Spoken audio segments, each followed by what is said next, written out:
Hey guys, my name's Handmade. I'm a jeweler out here in Washington, D.C., specializing in custom handmade and embroidered jewelry. I want to give you a behind the scenes look at what we do here. I make a lot of jewelry by hand and we use a lot of recycled material. I'm not sure exactly what kind of content we're going to share on this channel, but please let us know what you like. If you like what you see, please share those with us. And if you want to see something else, please let us know. Appreciate you guys watching so far, and we love you all. I'm melting this client's grandfather's ring. He wants to use this for his personal wedding band and add just a little bit of gold for the excess. So we're gonna add just a little bit here. This is the shop provided gold. We're gonna melt these two together to make his wedding band. He was really close with his grandfather, really want to include his Signet ring, which is right over here. I'm gonna take the rings and put it down over here for melt.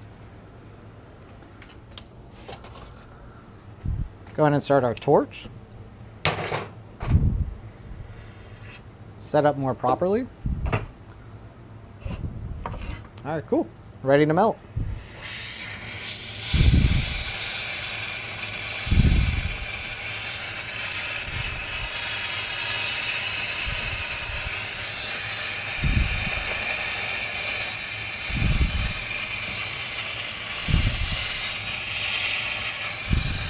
Gonna increase the heat a little bit. Get it nice and bubbly.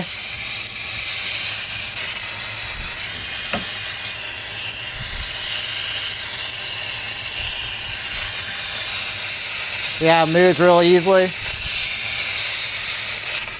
Heat here so it doesn't explode once it hits. Get them at a similar heating point. Try not to miss.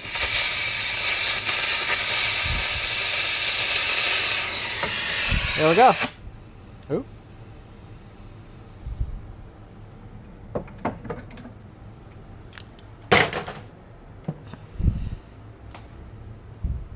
There's our little bar of gold. Okay, so now that we have the gold melted, we're actually going to take it out of here and then go down to the rolling mill so we can make it the proper size. They want a 3.5 millimeter half round band, and then you'll see that result at the end. Going to the rolling mill, we do everything by hand here, so we don't have a machine operated, and start squaring out the piece. Keep going and rotate. Keep going. It's a lot about a feel. You have to kind of feel where the metal's going, how much tension there is. But as you go, you'll see it slowly squaring out. We're going to keep on going. Since we want it at about 3.5 millimeters, we're going to have to measure every once in a while and make sure it doesn't go too thin, because if it does, then you're screwed. But we're going to check it out now. 4.9, so I got plenty to go. More squared out. To get a dome shape, or what a lot of people think of as like your traditional wedding bands, like a lot of people's father's wedding bands or parents' wedding bands, to make them by hand, we usually cast them. But since we want to use all recycled material, we roll it out to a flat bar and by hand sand it down to round after. Now we're to about 4.3. Going to keep going. Significantly more squared. We want to get to about 3.2 and flatten from there. Once you flatten the square, you'll end up getting a wider width and a more shaped band. 3.9.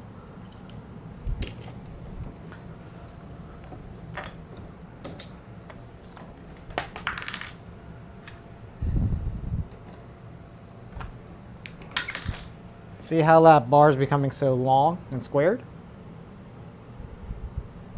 More of a perfect shape. Gonna measure it out. We're pretty close now. Gonna go one more time. And notice how the metal stays straight. It's because we're constantly rotating it. Gonna measure one more time.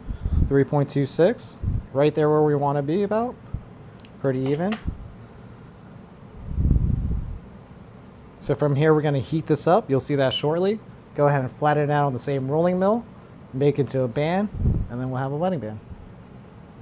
Whoa. All right, cool. So we're going to take that bar we made earlier, and we're going to heat it back up. Right now, it's really tense. If we try to roll it flat, it's going to crack or break. So we're going to switch out our melting. on just a standard head. Hold the piece up. Make sure it's not connecting down low over here so that heat can transfer well. You can change the torch head to a solder head. We're using a 5 solder head. This is going to keep the heat more minimal that we can control. But essentially, we just want to heat the whole piece to relax it once again. Propane. Add in oxygen for a torch. We just use straight propane and oxygen. No acetylene. Heat underneath. As the heat transfers, you can see the oxidation transferring right there. We're going to take that oxidation, move it all the way up so the heat can go throughout the whole ring. When we're rolling a ring and stretching a ring, essentially we are stretching the molecules within the material, making them stretched and stressed out to the borderline of breaking or cracking. Once we reheat it, just like melting, it allows everything to relax once again. From there, allowing us to flatten and contour the band into that half round. Get it nice and molted almost, but definitely don't want to melt it because if you do, we're screwed. Going back down. And just one last continuous. Turn the fire off. If I touch this, I'll burn. So we're going to let this sit for about a few minutes, let it cool back down naturally.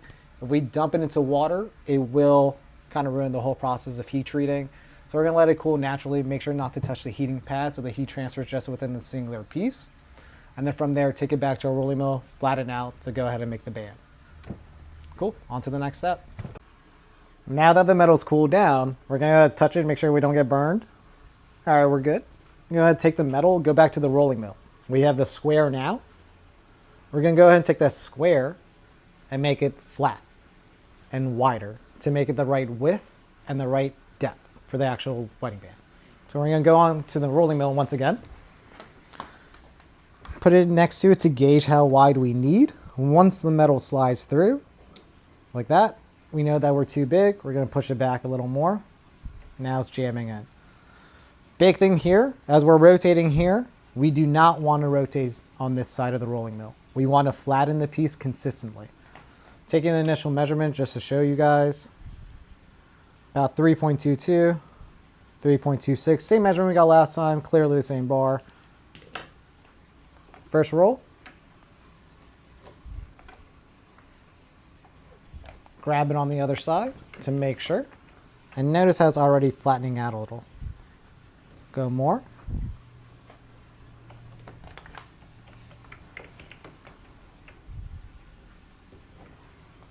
Rotation is not necessary here. It's more optional if you want to do a 180 rotation.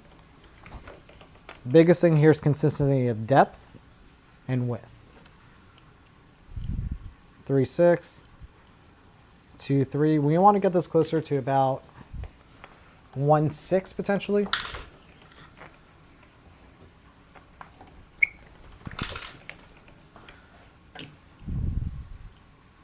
One nine, 3.8. The extra width is okay because we can always sand it down, and it's always going to be sanded down in the half round processing. When we do, go ahead and make it that dome. 1.79. Do one more little one. Always excess is better than not enough. And we have that 1.67. So we're going to go ahead and stop there. Metal's feeling kind of tense. So I'm going to reheat it again and then go to the rolling mill. We're going to skip the reheating process for the video and go straight to the rolling mill.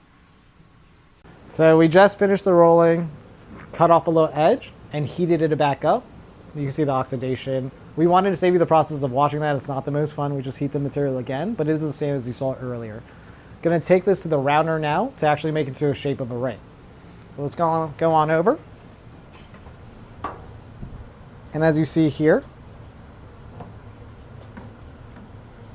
I'm going to take the material and start rounding it. As we go, we're going to continue to push and round at the same time. Notice the material turning into a ring shape. Continue. Now this Klein's finger is a size 8. Being a size 8, we want to make sure we keep it around there. So we have a mandrel here. Rolling now, we're hitting a size 9. We're going to go to the next bolster over and start rounding from there.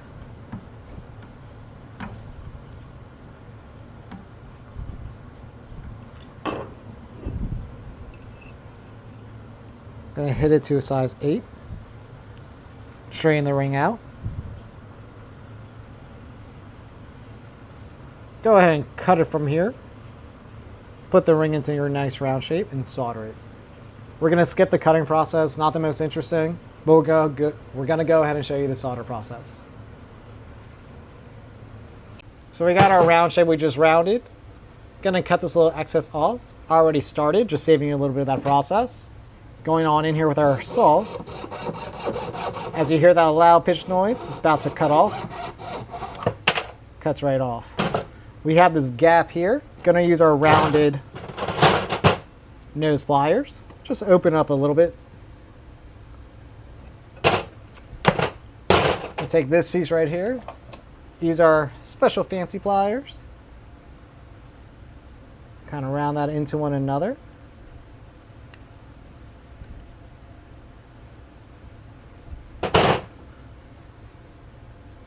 So this is our rough ring.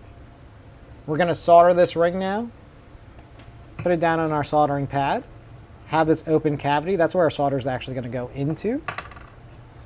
Flip this around so you guys can see a little better. Some flux. Straighten it out so I can see it. Going to use a 14 karat hard solder. 14 karat being the heating point, hard being the density of how much it moves. Going to chop that 14 karat. Chop another little piece off. The amount of solder is up to you. The more solder you use, the more you're going to have to clean. Less solder you use, probably won't fill the gap, so be aware of that. Some people like to put it in the gap, some people like to put it in. It doesn't matter to me, just put it there. And either way, grab your torch, grab your soldering pick, got your little lighter, boom, got fire. With the fire, add propane and oxygen, like we talked about earlier. Adding that heat, heating evenly. Look at that solder melting beautifully. And as we increase the heat, we're going to solder the ring fully. Oop, happens sometimes.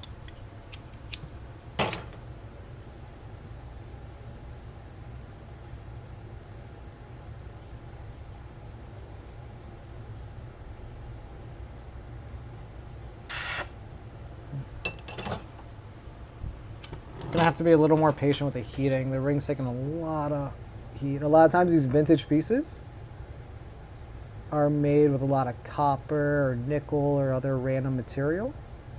So sometimes they can take more heat. So we're gonna heat more of the actual ring sides to bring the heating point of the whole ring up. And then the solder should then melt between the two. But this is what you're gonna find sometimes with vintage pieces. There's more give and take with them, a little more problem solving. But that's okay. And we're going to increase that heat now, as I can see.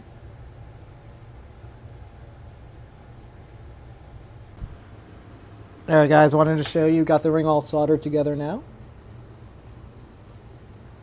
Nice and oxidized from all the heat. So we're going to take that now and then shape it.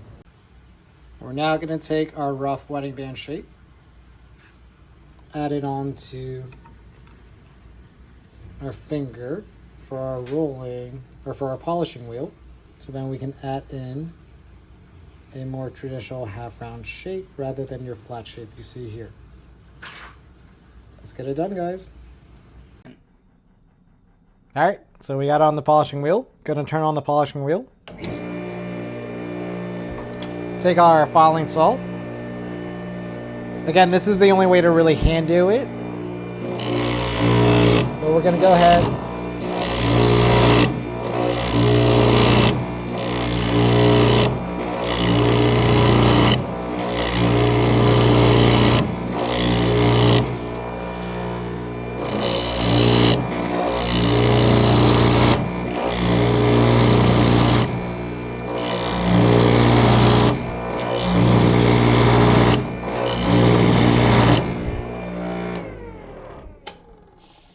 Gonna check our shape. If you notice. Nice half round shape on the one side. We're gonna do the same on the other end. Then do our tumbling polishing process and show you the end results. Just want to give you another look at the band before it goes through its final cleaning, polishing process. Nice and half round.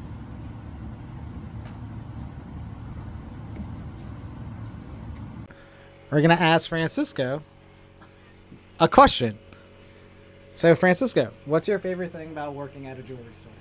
Working at a jewelry store is to hang out with my best friend and my brother Hamid and to do some repair. I learned a lot of beautiful things thanks to Hamid and Mr. Ali.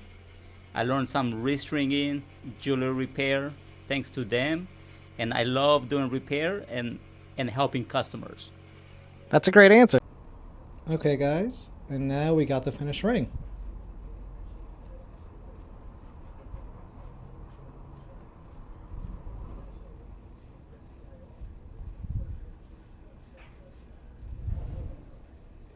So there you have it. There's a finished wedding band. I hope you guys like the video. If there's anything specific you want to see, please let us know through the comments. If not, until next time.